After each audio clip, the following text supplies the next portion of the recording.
even though I'm smiling and I look like my life is all put together. Yay, I got like dressing like however I want, doing whatever I want, doing my nails, like just being me, right?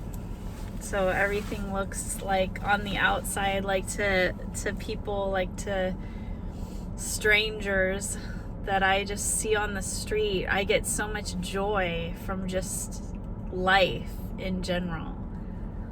Like, I'm just like loving life right now. This is post spiritual awakening, so I'm very new to this whole experience of spirituality, and I'm just like loving this. It's like I'm reborn. That's why is that why they call it like you're born again Christian? I don't know. But it's not that I have a religion. I don't have a religion. But I'm now a spiritual person.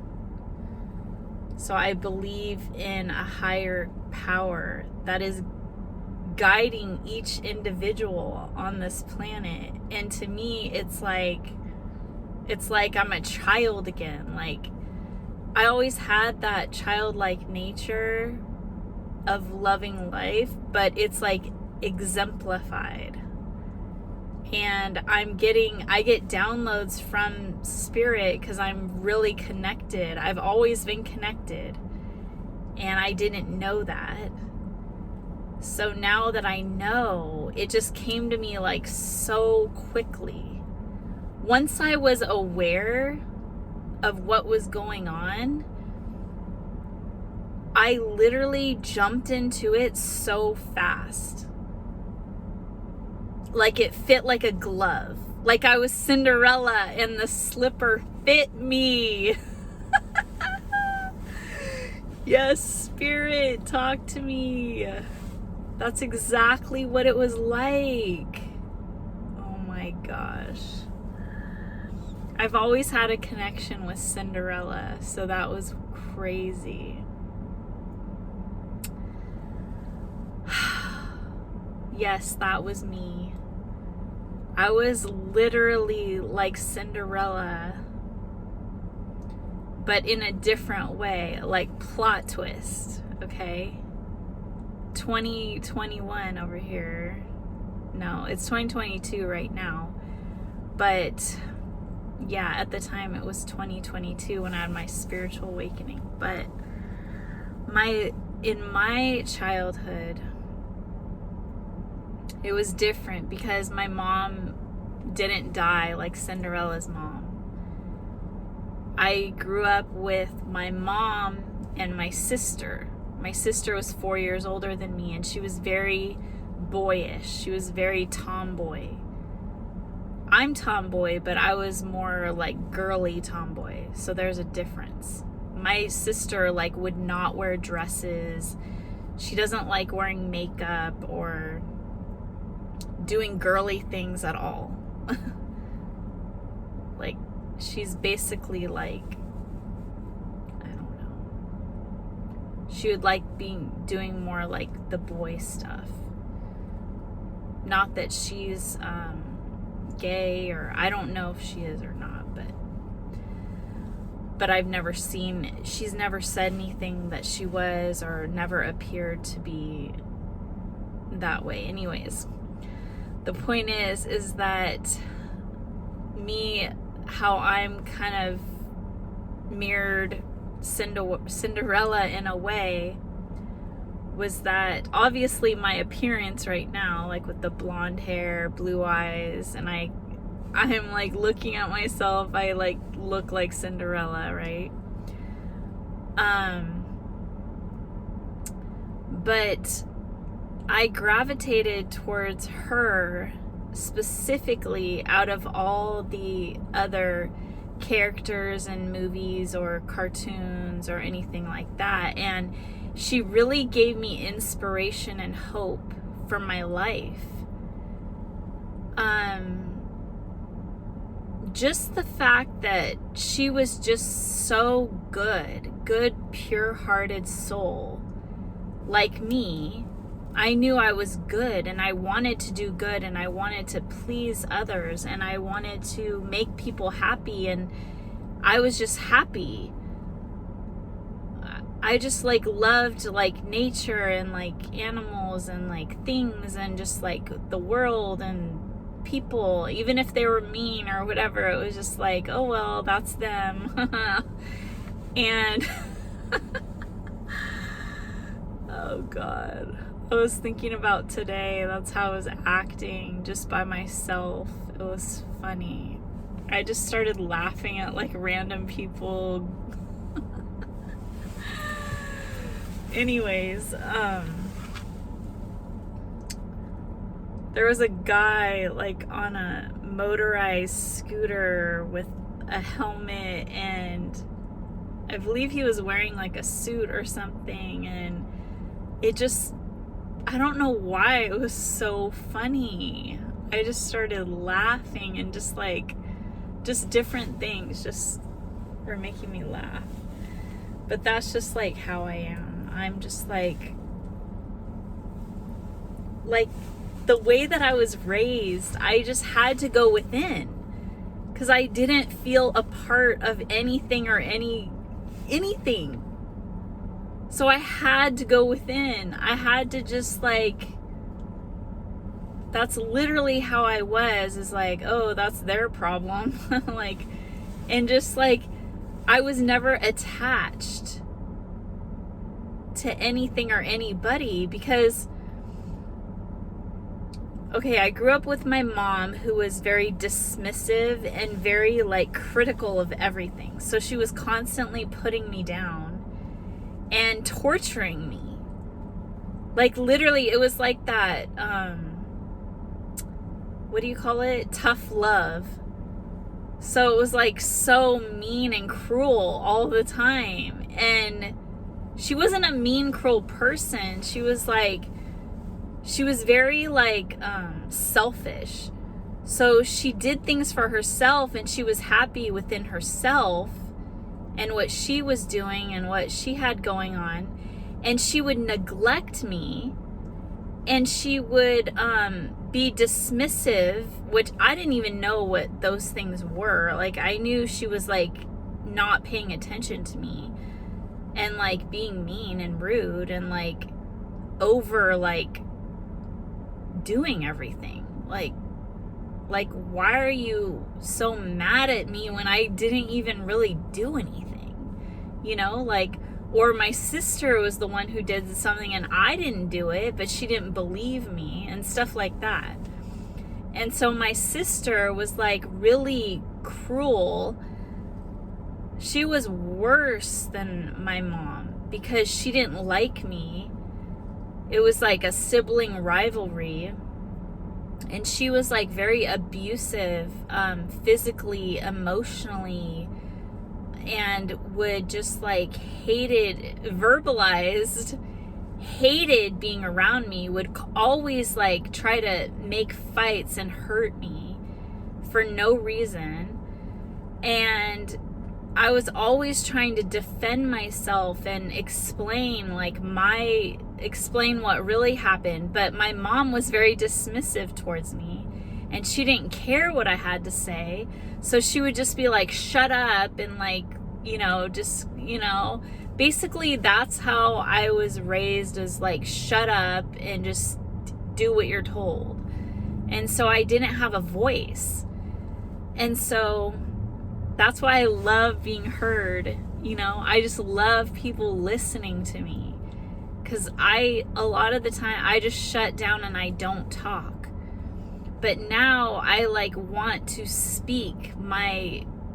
I feel like this confidence now, where like I was always right. God showed me and told me that I have always been right, and not to question myself, and not to think that like I'm not deserving of anything. Like, that I am smart, I am like beautiful inside and out, and I am like worthy of an abundant life, and I'm worthy of doing this, that I am a smart, intelligent person. Even though like I know that about myself, it still like plays back in my mind.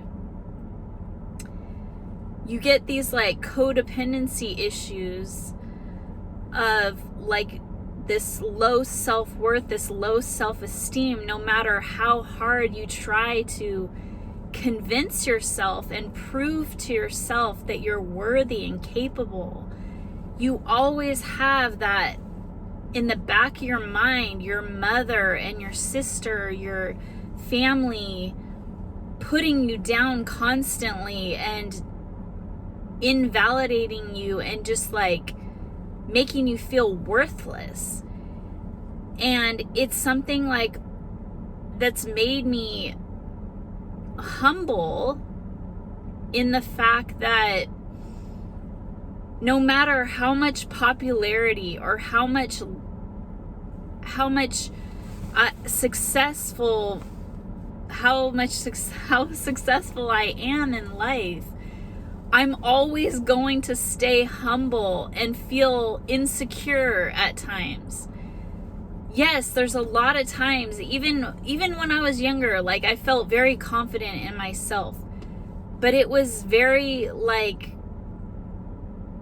it was an inner confidence. So I would go within and I would know that they were wrong. And I would speak to myself and I would be like, oh my God, like, and I would tell myself what the truth was. But you cannot help when somebody is tearing you down constantly and torturing you. You can't help but get that in your mind, and it stays there because it's like it's psychology, it's childhood development, like it's just a fact of nature.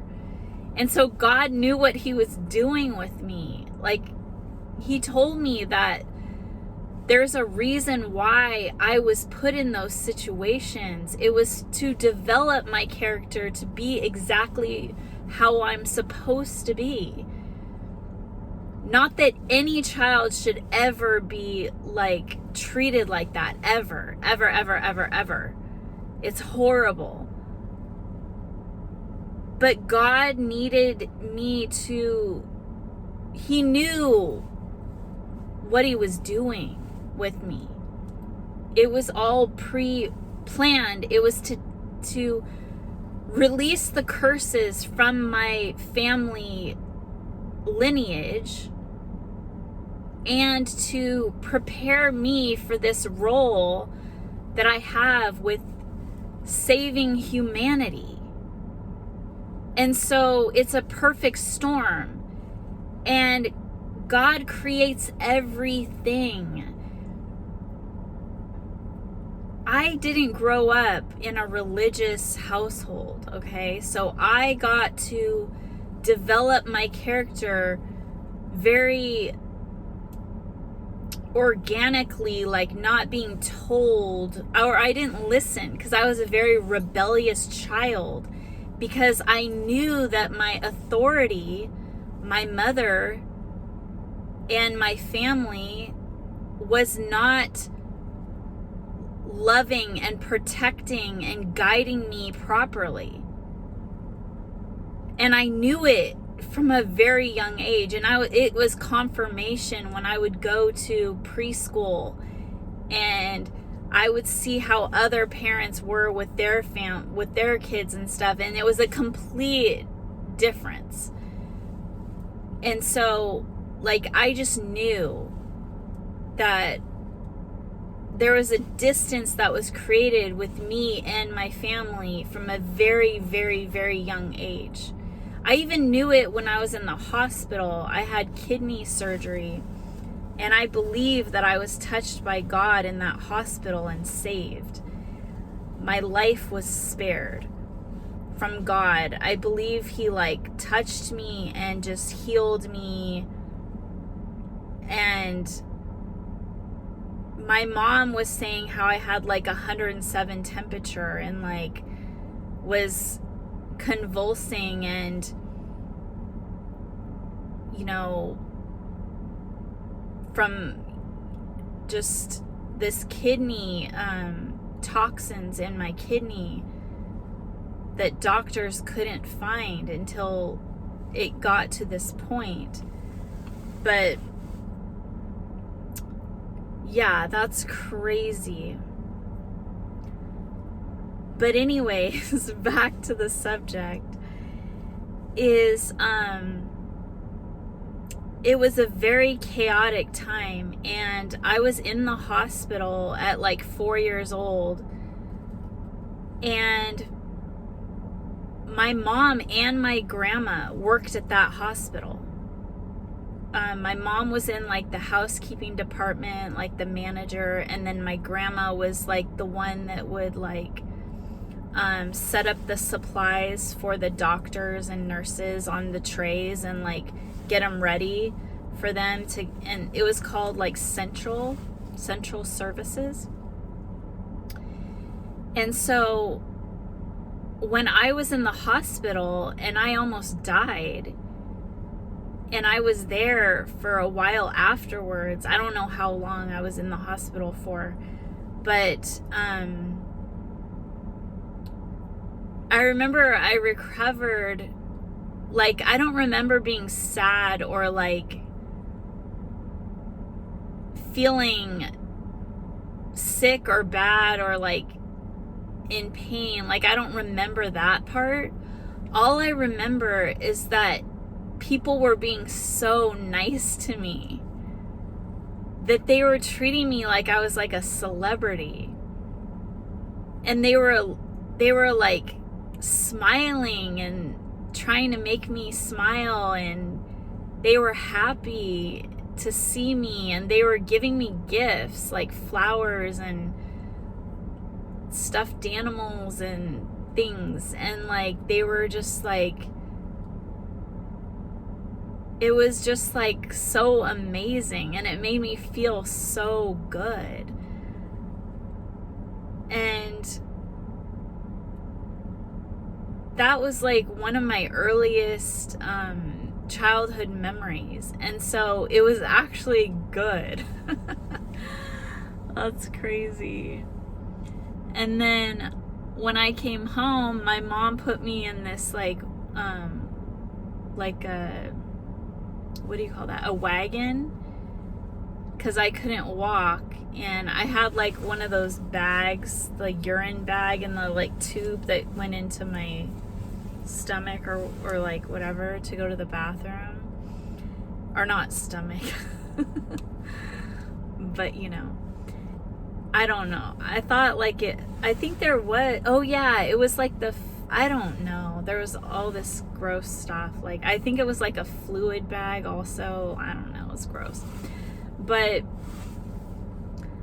it was like, I just like was a happy child, like I was so like good and nice and looking at the positive things, and wasn't like, but I was treated like I wasn't.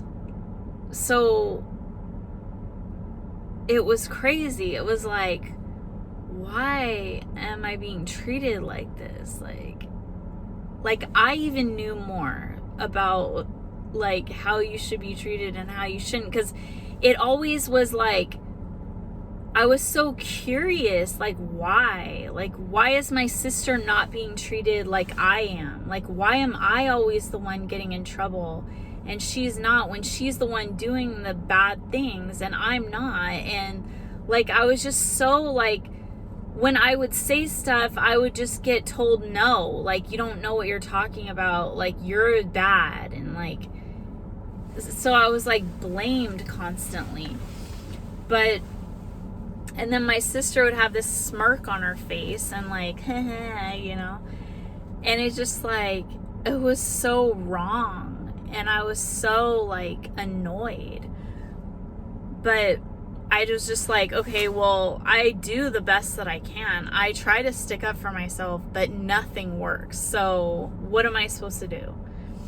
And so you would know, I was so like curious about people and relationships because of that. Like I wanted to learn, like, why is this happening? Like, what can I do to make it better? Like, I must be doing something wrong. It must be me, because, well, I knew it was them, but I wanted to fix the situation, or I just wanted to understand what was happening, or like, it made me more compassionate about everybody, like everybody's problems. Like, oh, other people are going through problems too. And like, because my mom would tell me sometimes, like, or I would be complaining or crying or whatever, and she would be like, other people have it way worse than you do.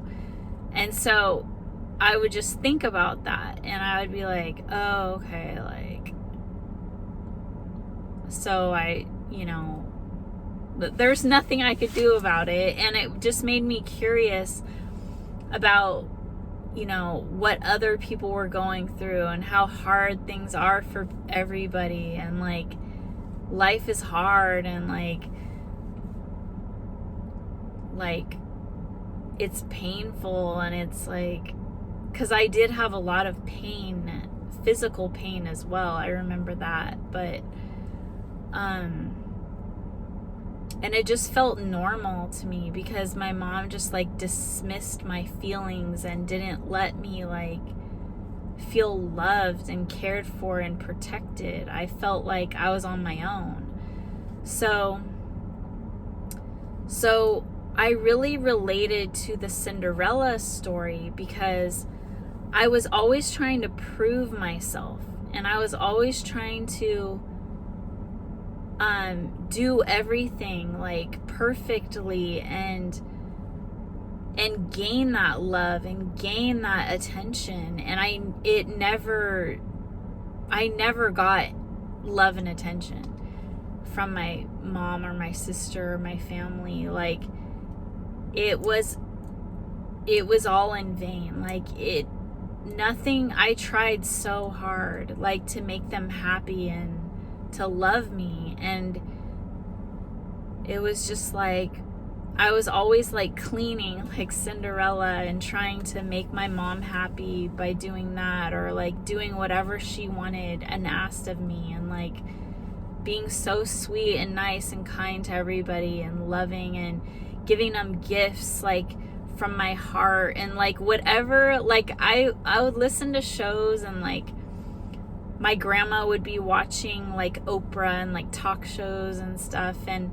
I would sit next to her and I would just listen to all these people, and like they would talk about their childhood issues and just like stuff, and then they'd give them advice, and like I would just try to be like the best person that I could possibly be. Like, I would just try so hard to be my best, but I always felt like I was worthless because I would do all these things, and they just wanted more and more and more. And that even happened when I started working. My bosses would act the same way because people take advantage of people like that. That's what I learned, is that when you work your hardest and do your best, they don't know that you're working your hardest and doing your best. Kind of like, they think that you could do more and better. They think that that's your minimum because everybody else is doing their minimum, or that's what they make you feel like. They make you feel like you have to do more. Like, it's like, oh, well, you can do all that, so you can do this too. I know my voice just cracked. You could do that too. And then you'd be like, well, yeah, I could do that. Oh my God. At jobs, I was there like until like 11 o'clock at night sometimes, just like doing extra stuff. like, oh, I can do it. I can do all this. And I had like a baby at the time and everything, like, and I would just try to do everything, even though nobody else was giving me anything back. Like, I wasn't making any more pay for doing all that. I was a salaried employee. Like, I was just supposed to be there from 9 to 5 and I'm working till 11. Like, and I'm just like thinking like I just want people to be, I just want to do my job and like do a good job, and like that's how I still am. And like just bosses and coworkers would just take advantage of me and just like pile their work on top of me and be like, yeah, I have to go today, so here, do all of this. And I'd be like, okay, because I'm just like, okay, well, that's my job. I'm supposed to just do what people ask me to do. So I didn't know how to create boundaries with people or stick up for myself. And so I was never taught like the right way. And I always felt like, well, Cinderella was nice and kind to everybody and did what she was supposed to do, and she was happy and she was just like me, and everything turned out for her in the end. Like she got her prince and she was like the queen of the castle, right? So I felt like, oh, well, that will be me someday. And then the older and older and older I got, like, that wasn't happening. And things were just falling down. Like, things would go great and then they would crumble. Things would go great and then they would crumble. And so it just made me, like, be very, like, confused. Just a very confused feeling, like. And then I would get depressed and feel bitter and angry, because it's like, why aren't things working out? Like, why isn't it like Cinderella? Like, why can't everybody love me and respect me and for being myself and being good and pure and love and like do good? So it didn't, like, and then my mom and my sister were still the same way, and it was just like ruining like my experiences, like with my child. I had my daughter, and they were just like, I couldn't enjoy my life. I couldn't like get rid of this like negative like influence, like chucking away at me like a woodpecker. Like, it was like you get to a point where you're just like, get off of me. I can't handle it anymore. Like, and I'm not able to raise my daughter the way that I want to raise her because you guys are interfering. And then you're making me look bad in front of my daughter because I'm getting mad at you guys. It's like, let me just tell you this story. This is how they would be. Is like her first Easter egg hunt. I set it all up. I got the candy, put it in the eggs, got her a great, bunny Easter basket with like glasses on it, and like made everything perfect. And then I had to like run and go get my camera so I could take pictures of my daughter like once she was doing the Easter egg hunt. So I say, okay, they were watching her, right? I said, okay, just watch her, and I'm gonna go do all this, and then I'm gonna come back and we're gonna do the Easter egg hunt. But I was like, just wait. Don't do anything because I'll be right back. I have to go get the camera, right? I'm very like specific because I already know how they are. They don't listen to me, and they try to use everything against me. So I try to do everything perfectly. I try to communicate properly and like say everything so nothing gets like misconstrued and they can't come back to me and say, well, you never said like what you were doing, or you didn't say when you were going to be back, or you didn't say like that you were even coming back. They, you know, it's like those types of people, they'll use anything and everything against you. So I know what I say because it's very specific when I'm saying it, because I know that I'm trying to like cover all bases. That's how I became to be the way that I am, because of this specific reason. So when they try to tell me, no, you never said that and da da da, like I know I did say that. It was very purposeful speech, right? So I remember saying that, and then and she was all picture perfect in her little dress, and she even had like a long sleeve shirt under it so she wasn't cold, and like tights and like cute little matching shoes. Everything was always perfect, like matching everything, and like just cute little bow in her hair, and like adorable, right? And so, and they like would never plan anything. So, and they didn't care that I planned anything or didn't say anything like good job or like wow you did all that. No, nothing like that. So I go to get the camera, right? And I said just like, okay, keep her over here in this like room. Don't bring her outside or anything like that. I'm going to go and I'm going to be right back. What happens? What do you think happened? When I came back, she had already done the Easter egg hunt. I was like livid. And it was my daughter's first Easter egg hunt ever.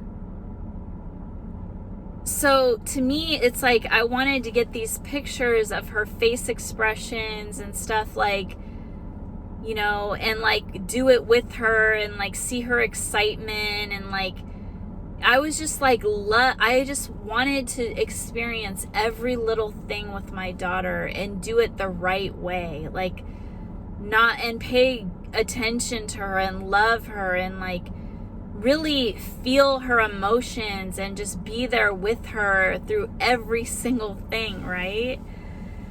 And because I never had like that, I just never got to experience like life the right way. And I just like adored my daughter and just was just like so into everything. And I felt like they were constantly ripping things away from me and just like not letting me even be a mother to my child. And it was just like devastating to me. And so those emotions that like I used to not care about stuff that they would do, and I would just be like, okay, well, whatever. It really affected me when I had children. It was like a whole nother story. It was like, no, now you've gone too far. It's like, now, like, you're gonna hear me, and I'm doing this for my daughter, like to have me and my daughter have that relationship that I want to have with her. You never know if you're gonna have another child or if you're even gonna live the next day. So it's like, you need to, that's when I really started like speaking out more, and like they didn't like that at all. They were like creating these big huge arguments and like fighting with me and I was like so destroyed inside. It hurt me so bad. It's like, not only are you hurting me, but you're hurting my relationship with my daughter and ruining these moments that mean the world to me. Like, how could you do this to me? I like hated them with a passion. And as these moments went by, and one by one, after they ruined them every single time. Oh my Lord. It was unbelievable to me, because I would never do that. And I felt like I would explain it to them, and I would tell them how I felt, and they would just do it over and over and over again. And then they would blame me for getting upset. And it was just like torture. And so I realized that the only thing, like, I wanted my kid to have the grandma and the auntie, you know, and have the family relationships of other people, not just me, because the relationship with her dad wasn't good either. And it was like, just like everything was ruined. And I felt like if it was just me, everything would be perfect. But this world I can't just do everything on my own. Especially when you have a kid, they have grandparents, they have aunts and uncles, they have a father, they have a family. Is not made up of one person. It's not just a mother. It's more than that. So it's like dealing with all of that was just so traumatic for me, because I had such high hopes for my life and my future and my child. And it was just like, so you ruined my childhood, and now you're ruining my adulthood with my child. It was just so offensive to me. And so I was even like mad because of, you know, their dad. Her dad wasn't right either. It was like he wasn't doing what he was supposed to do, and he was just like my mom and my sister. It's like I had a child with somebody that was just like them, and I didn't even know that he was like that until it all unfolded after I got pregnant, because it was a pregnancy out of wedlock and it wasn't supposed to happen, and it was just like a freaking nightmare, right? But I loved my daughter, so that's all I could focus on, was the love that I had for her, and it made everything else better, because at least I had her, right? So the center of my world.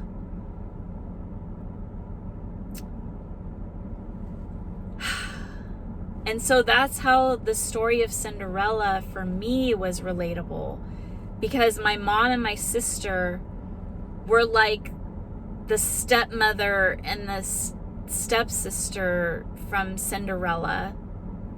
And I was like cleaning and doing all these things and trying to do everything perfect to make them love me. And it never worked, and they were evil, and I knew it. I knew they were evil. But there's nothing I could do about it. And I just knew that I just had to be a nice person and be true to myself and love with my heart, and that everything was going to be okay one day. And as I got older and older, I didn't find my end of my Cinderella story with the prince saving me. I had to go through this torture of an adulthood without my prince. My Prince Charming was a Prince dud. My child was my all and my everything in my world. But I was stuck with all these like clowns around me, ruining my experience. And I didn't know what to do. So it turned into a nightmare instead of a fantasy world, my fairy tale world. But that wasn't the end of the story. There's a much greater story to it. One that's like out of this world amazing story that will unfold with time.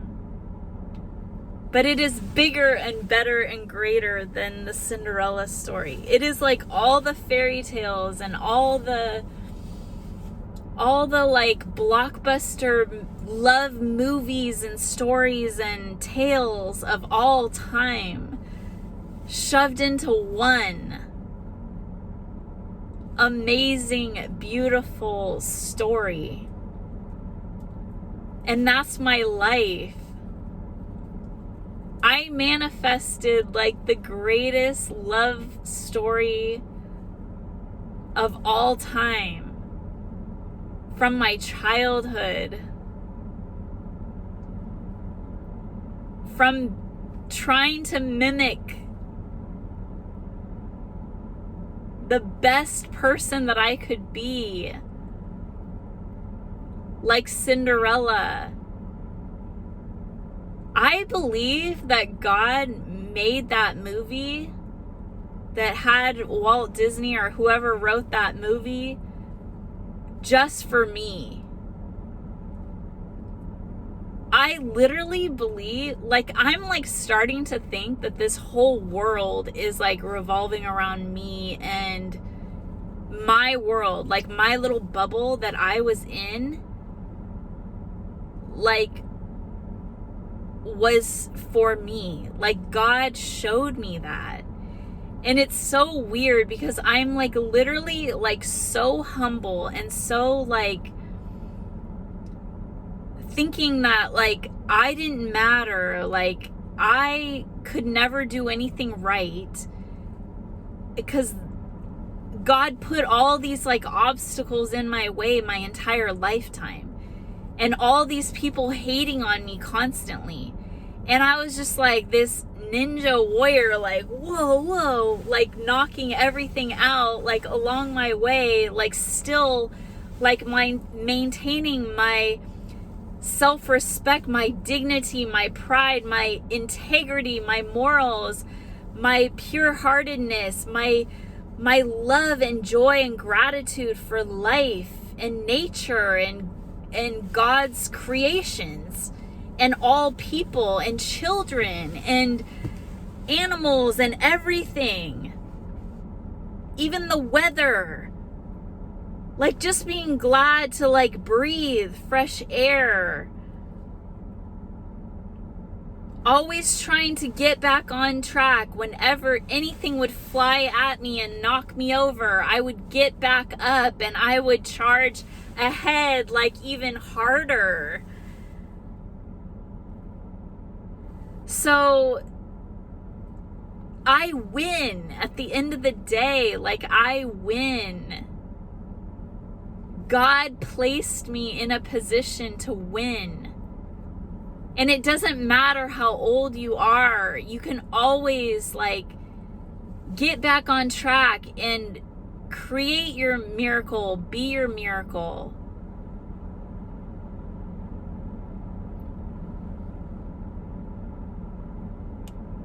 I just turned 50 years old. This is what 50 looks like. This is what an enlightened, awakened 50 looks like. I'm looking younger. God gave me the gift of reverse aging now because he knows that time was lost on all of this like crap in my past, and that I didn't know what the future was holding for me, and I didn't know my gifts. I didn't know that God was protecting me and loving me and preparing me for an amazing fairy tale ending. I'm getting that there is no ending to this. There's no ending because it's eternal love that God has for you and all of us. But I know now, like, God placed me in that place of all that abuse to better humanity. And I would do it all over again to experience this elation that I feel. And this like hope and like, I know what God has in store for me, and it's amazing, and it's more beautiful of a life than I could ever dream or imagine. I love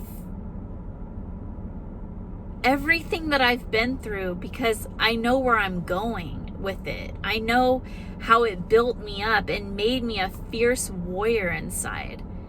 It made me like so strong and determined and loving at the same time. I feel worthy of the best love of a lifetime.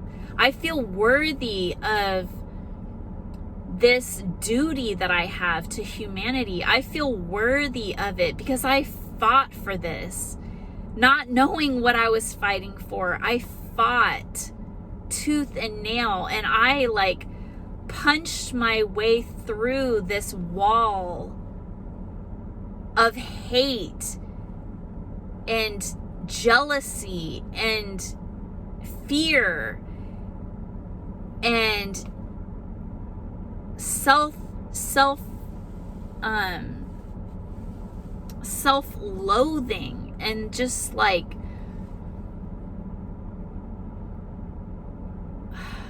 and what is it that all of us feel? This like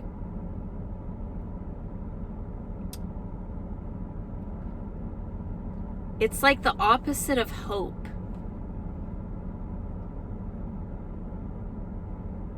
That's what people feel. Like there's no hope. Like we're just gonna die and are like hopeless, I guess. Hopeless. That we're just here to work hard every day and have people bitch and complain and put us down and mock us and cheat on us and lie to us and argue with us and tear us down. Not only that, but in front of our children.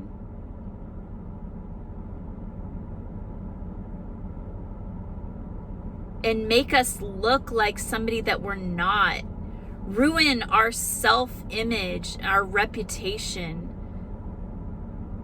To tarnish that image that we wanted, that we felt like we were and that we wanted to be and that we aimed to be from a child.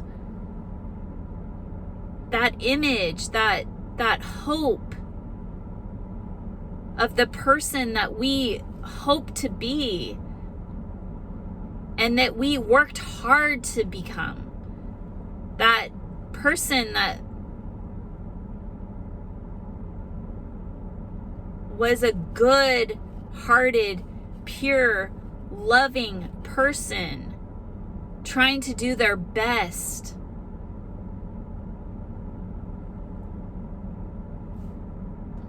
And then that was tarnished. No matter what we did, we couldn't be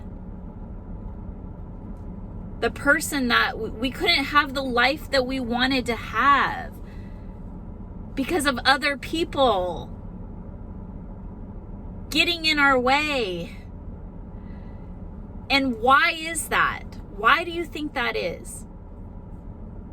It's society. Society rules. That is the problem.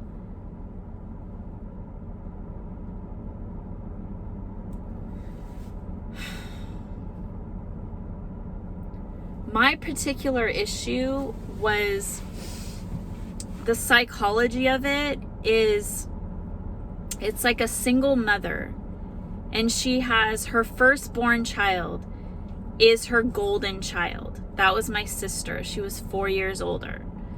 She witnessed my mom and my dad going through a bad marriage, and where my dad was abusive to her, and emotionally and physically, I guess.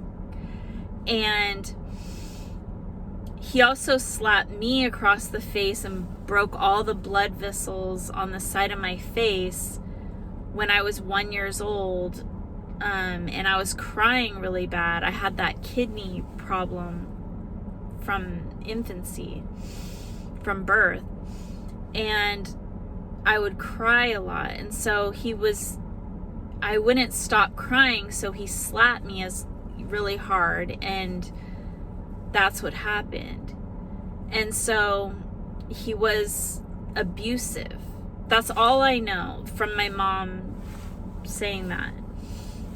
And that he like threw a lamp or something at her, and he tripped my sister and thought it was funny, and like stuff like that. So that's what my mom told me. So she left him, and she didn't want him in our lives because she felt he was not a good influence. He was doing drugs or whatever, and abusive and weird. Like he had some emotional problems or something, because she felt that his behavior was very odd, and he was doing things that weren't healthy for us. Like he took us to a concert, and we came back and we smelled like marijuana. So my mom was just like, no, that's it. She gave him a bunch of chances, and he kept like doing things that were like not okay with her. So basically she kicked him out of our lives. He said goodbye, and that we didn't grow up with a father. So she was very insecure. So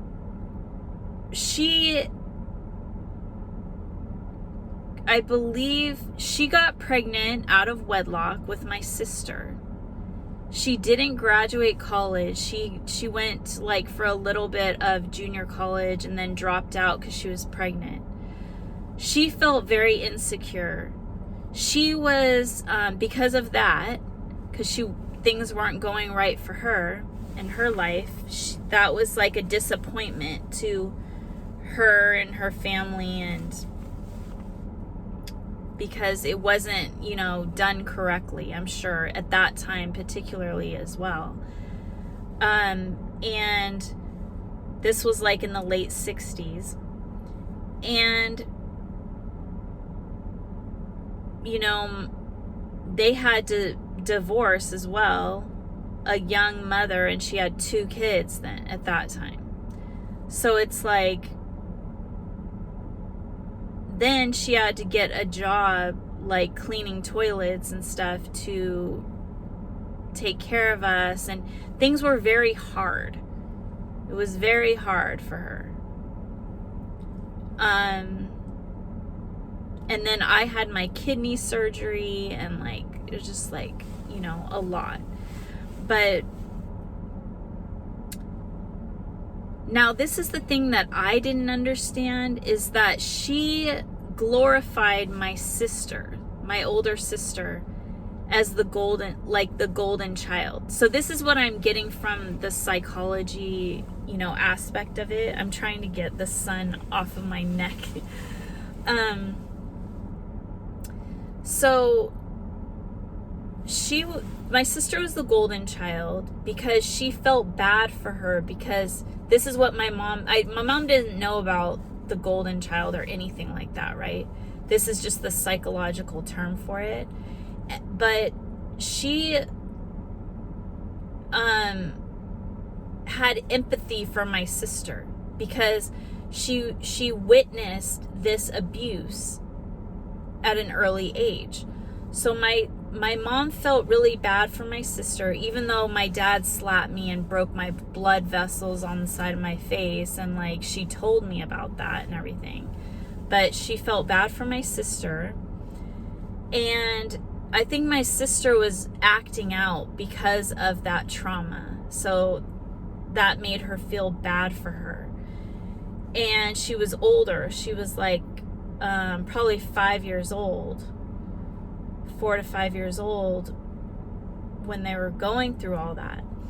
So, and I was just like a year and a half when they divorced or like split up. And so she had said to me that she felt bad for my sister. So I'm sure that's how she overcompensated for that by treating her like this golden child. Now, there's this psychology aspect where an insecure narcissist mother, she is a narcissist because she cares about herself mainly. She's a very selfish person. Now, she has a lot of great qualities as well. And this is no fault. I don't know how to say this, but when you're a narcissist, that doesn't mean like you're just this horrible, awful person. It means that there's something going on with you that made you try to protect yourself and your image of yourself to cover up your insecurities and your wounds that you received from childhood.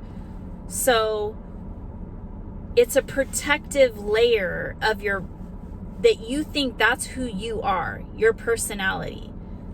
Like, because it protects you from your wounds and your emotions and your trauma. So you don't want to feel insecure. You don't want to feel sad and depressed and hurt.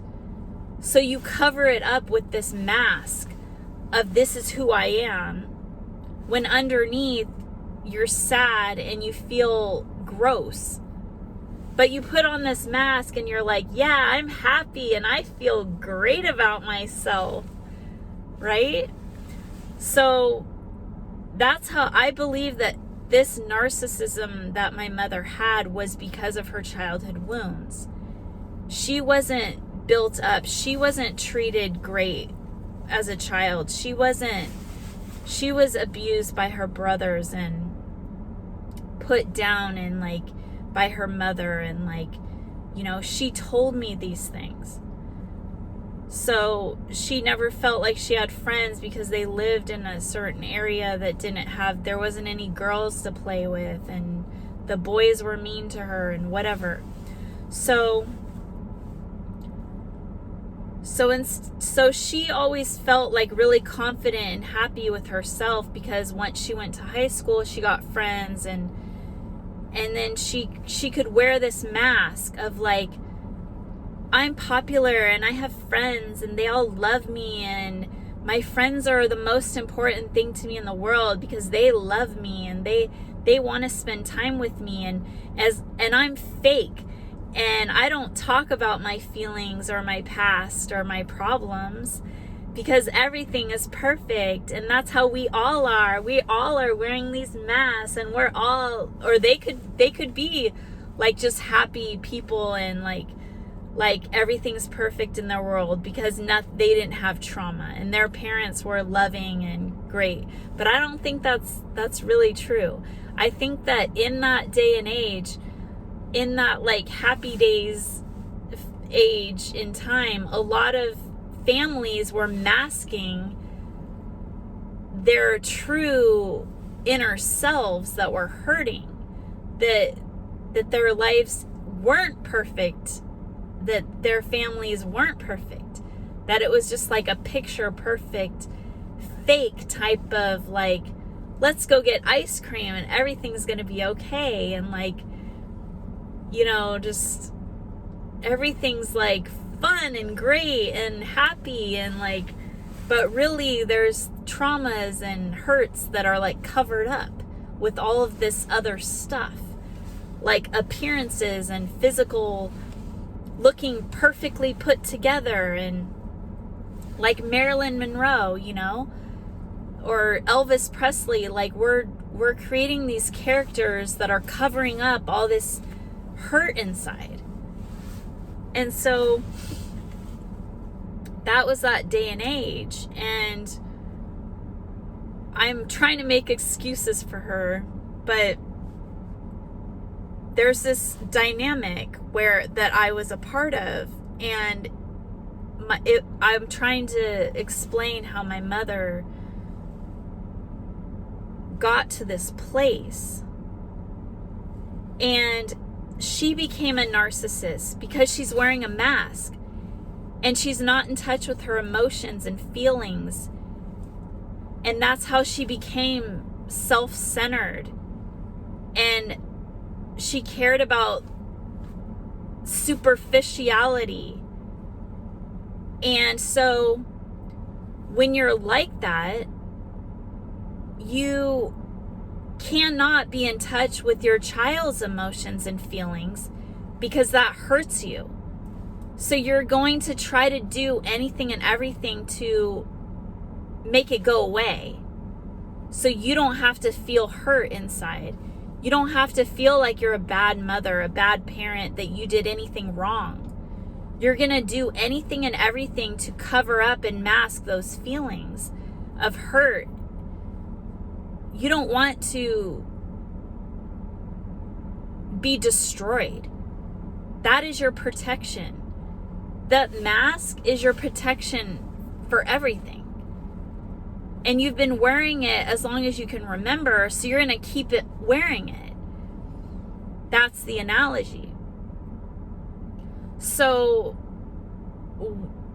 what in psychology, of course, she doesn't know that she's a narcissist. She doesn't know that she has this mask.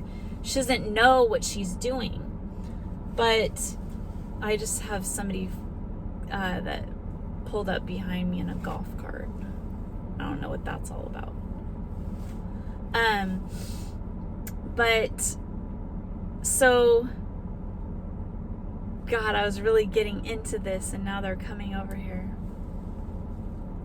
looking. I don't know, maybe they're gonna buy one of these plots of land. Like she feels like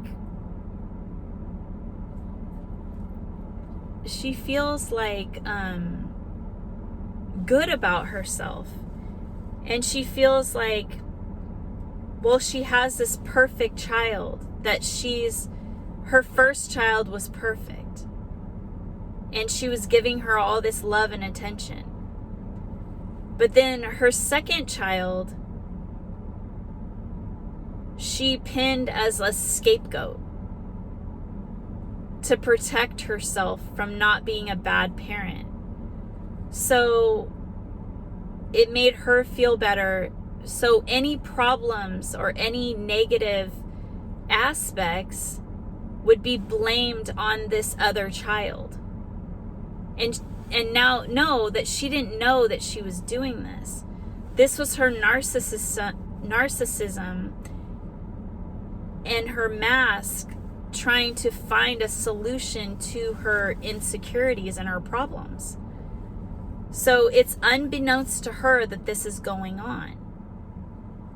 And I didn't know what was going on. And I couldn't figure it out for the life of me. All my adult life, all my growing up, and all my adolescence, and all my teenage years, and all my adult life, I couldn't figure out why was I being treated like this? What did I do? Why would my sister be treated better than me? I didn't understand what was going on. And God showed me after my enlightenment and all that, and like once I started doing this, and I'm 50 years old and I just learned what my whole life was about and what it meant and how this happened and why this happened and everything. And so it's the golden child scapegoat dynamic that comes about when a narcissist parent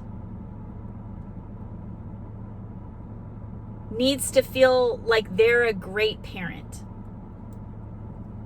And so they have the good kid and they have the bad kid. So anything good is because of this good kid, and anything bad, oh, well, it's that kid's fault. There has to be a scapegoat. There has to be a blame of why something didn't go right. It was this kid's fault. Any problem, annoying problem that would happen, like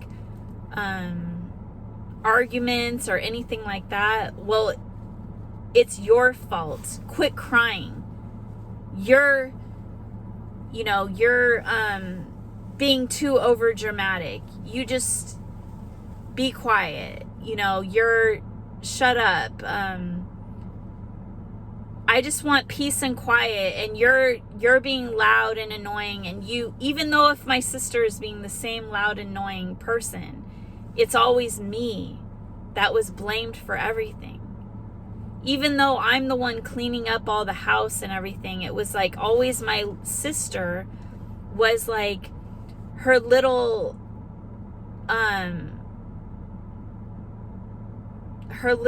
best friend, because she was 4 years older than me. So my sister was always the passenger in the seat in the car, and I was in the back seat. And so it was like them two against me.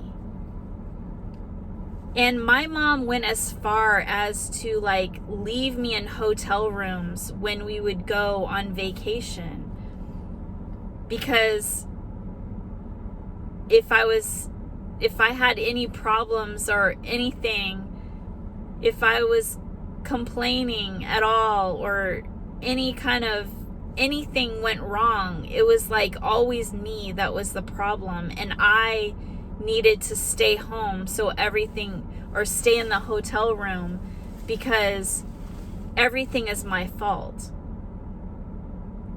And so I grew up feeling very abused and neglected, and emotionally and physically. And it was just like, to think back on my childhood, it was just like awful. Like, I don't even like to remember those moments and those times. And just that's why I always wanted to be such a great parent, because I was left alone so much that I could just think and like feel the pain and feel like the loneliness and feel the isolation and feel all these negative emotions, and I would always be very aware of my environment and the possibilities of being left and being accused and being harmed. And it was a different world for me. It was a negative world. And I covered it up with smiles and like I was having fun, and I would get into trouble at school all the time, and I wouldn't care. I wasn't fed. It's not funny, but like, my mom used so many emotionally abusive tactics on me And she always would like defend herself when I would say stuff about it. She would dismiss me and like it was nothing, and like I'm over exaggerating, and that's not true. Like, I remember everything. And then she would tell me that I'm not remembering things right. And it's like, what are you talking about? And like, I could remember so much. And it's like, you don't forget those things. Like, especially me. Like, God had me remember all of these things. I remember it so clearly. Like, I could write books and books on this, and of this abuse and neglect, and like how awful things were and how it hurt me, and just like, and to have her dismiss me, and like, it was just awful.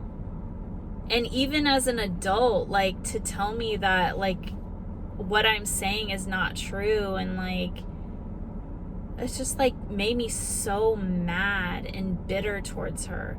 And then me even trying to like have a relationship with my kids, with her and my sister, it was like extremely difficult as well, because it's like, then I have to be around them, and I have to feel the same abuse and hurt, and like, it's just completely awful. So it got to a point where I had to just like completely pull away from them and just not be around them, and take my kids away. And I had 3 kids, and I had to completely like, it got so bad, and I was so miserable and depressed, and like, it was like torture, that I got to that point where I couldn't do it any longer. Like, God wouldn't let me do it any longer. Like, God wanted me to pull away from them and get away from them, but I wanted to have my kids have a grandparent and an aunt, because I didn't have family growing up, and I had my grandparents and my mother and my sister, and then my uncles and stuff were far away, and I didn't see them very much at all, and they weren't close to us. They didn't care, they didn't call, they didn't know it's our birthdays, they didn't even like think about us. So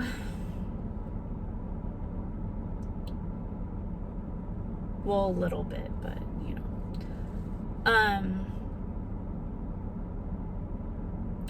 And then my ex-husband now, he wasn't a good dad. He was like a narcissist, and he was very hurtful to me emotionally, and very abusive emotionally, and very dismissive, and didn't care, and didn't validate me at all. Didn't like, it was just not good. And then he made me feel like it was me, and I would always try to do more and try to do better, and nothing ever worked. And so I didn't know or see what was going on. I didn't know what these issues were. I didn't know what was going on. And so his family, I got really close with all his family and friends, but when we divorced, it was completely all cut off. So my ex-husband doesn't even have a good relationship with our kids. He's the same way with our kids, where he just sees them for his own little benefit, for social media or whatever, takes a picture with them, gives them food, and then he's gone. and he doesn't communicate and talk to them or know what's going on in their life, or ever spend time with them other than like once a month or twice a month. They don't spend nights together. They just like 1% of the time he was with them. And other than that, he wasn't even communicating with them, or didn't even know where they went to school or anything, didn't even care. And the only way that he would show up to events and stuff was because I let him know. He didn't even know anything was going on. He wouldn't even ask or care. And he wouldn't even do like his responsibility for like half like sports or like things like the cheerleading outfits, or like the, you know, different physical activities like sports, paying for like extracurricular activities and stuff like that. So he would say he would do it, and then he didn't do it. And like he had like an amazing paying job too, so it wasn't like he didn't have money, and he would agree to it. So it's like I would tell him like, are you sure you're gonna do this, because I don't have the money to do it all? And then he would be like, yeah, and then he wouldn't do it, and so I was forced to do it all. And then I would have to get money from like my mom or whatever. So it was just like so like frustrating and annoying, and just so much like toxic behavior surrounding me, that I got to a point where I just couldn't stand any of it anymore, and God didn't want me to. And I literally like said F you, F you, F you, F you, F you, F you. Like, I'm going into my little bubble, and I'm staying there with my children, and I don't give an F about anybody else. That's the point that God had me go within and work on myself. And not that I needed work, but it got me closer to God. And God was preparing me for this moment. And not to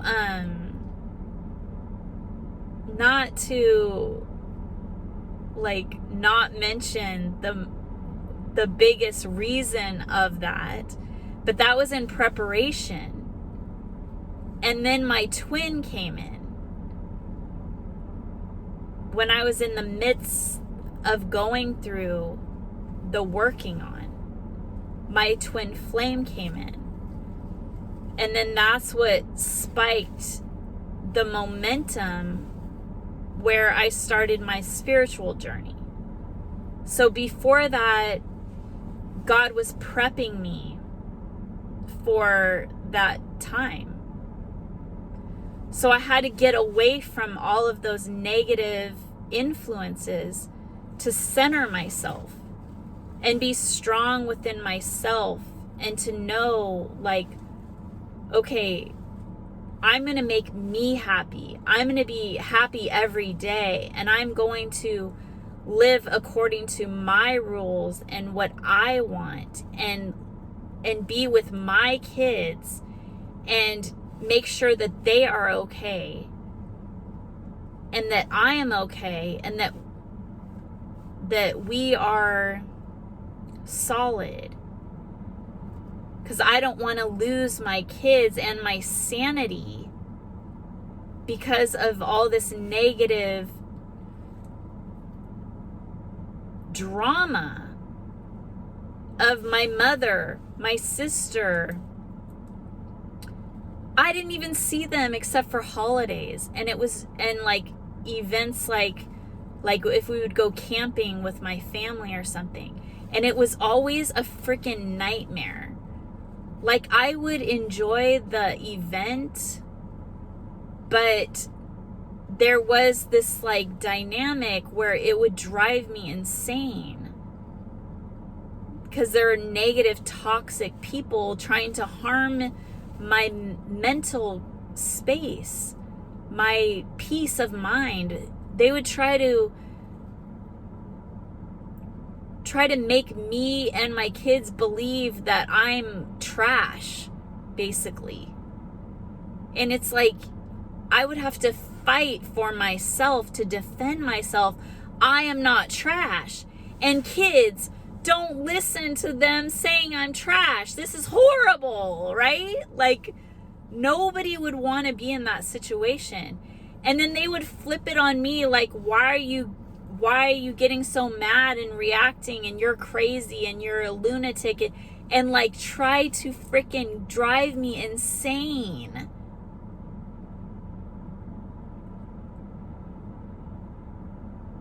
And so I had to just throw that whole idea out the window. Okay, kids, your grandma and your aunt are freaking nuts. And this is really what is happening. I tried to always tell them what was happening and why I was getting mad and frustrated and like all these things. But then they were just like confused, or I didn't know what they were thinking.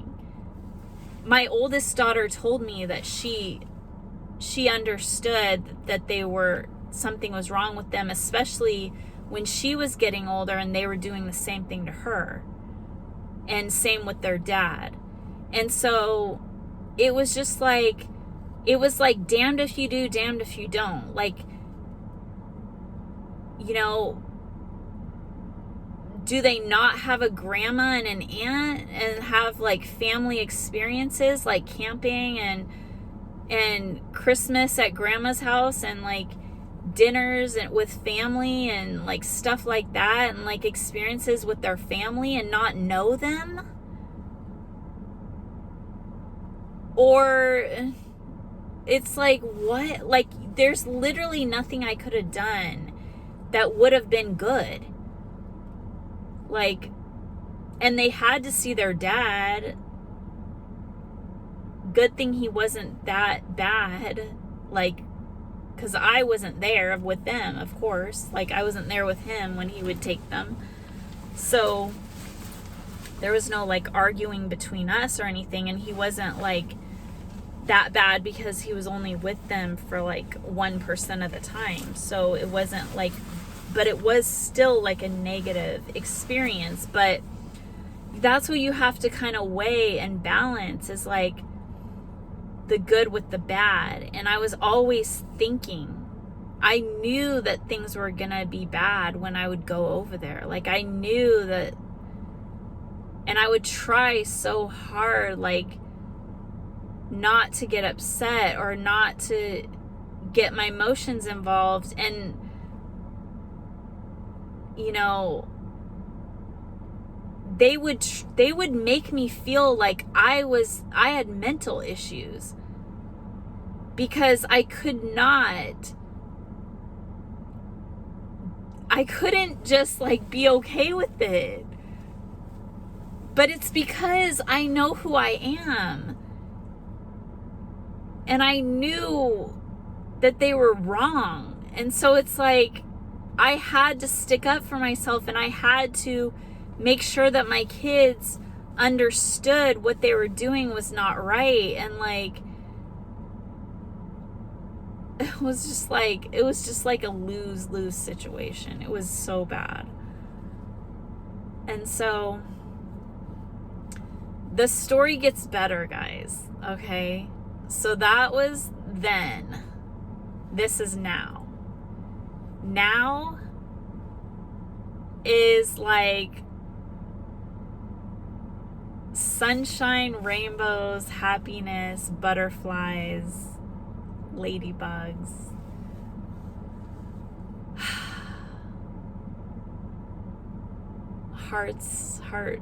Just like heart emoji eyes, and just like love, passion, romance, fairy tale ending. Okay, so I'm not going to say what that's all about, but if you got to the end of this video, thank you for listening. And You know, it's just encouragement for anybody that's going through like family trauma and abuse, and it's so hard. Like, I feel for you so much. Like, I know, I've been there. It was torture. And I know that, just like my mom said, there's a lot worse people out there. And yes, there was. But mine was pretty bad too, and I'm not going to dismiss that. No. I'm going to own the fact that my childhood was effed up. It was really bad. And I'm not going to sugarcoat that and make it into something that it wasn't. I'm real. I'm truthful. That's the reason why I am the way I am today, because I don't like fake. I don't like it. And so thank you, Mother. Thank you, haters. Thank you, everybody that hurt me, because God is blessing me with an amazing life. And I'm going to help the people of the world so that they're not going to hurt, and they're not going to have to, they're going to be able to see God's glory upon me. Miracles are going to happen through me and others on this channel. And we're going to help people like live a better life. We're going to help millions, billions of people on this channel. We're going to save the planet Earth, and we're going to like become united, like happy Earth family. And that's my goal. And I believe it's possible, and I'm manifesting this amazing world for all of us. And so I want all of us to come together and manifest this beautiful, amazing, perfect oasis world. World peace is going to be upon us. And so if we all manifest world peace together, then we will have it. We don't want weapons to harm us. We don't want nuclear war. We want to live, like, remember when we were children? Like, imagine telling a child, like, about war, or that we're gonna die one day. Like, why can't we live as children? I'm having that childish mentality and heart. And I believe that if we all do this and we manifest world peace and harmony and a better like life for the children of the future generations and the children today, that if you guys are aware of what's going on and the truth, that we can change the world and make it a better place. We don't have to have all of this happen.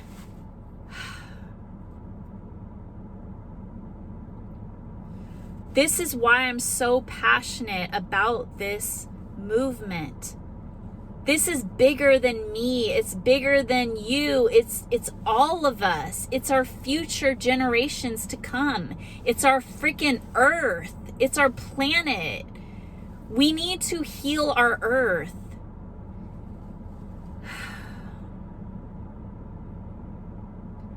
I just feel like I want to beg to the world, like, how important this is. This is like explaining to a child that people have guns and they're killing each other. And what would the child say? what would the child say about that?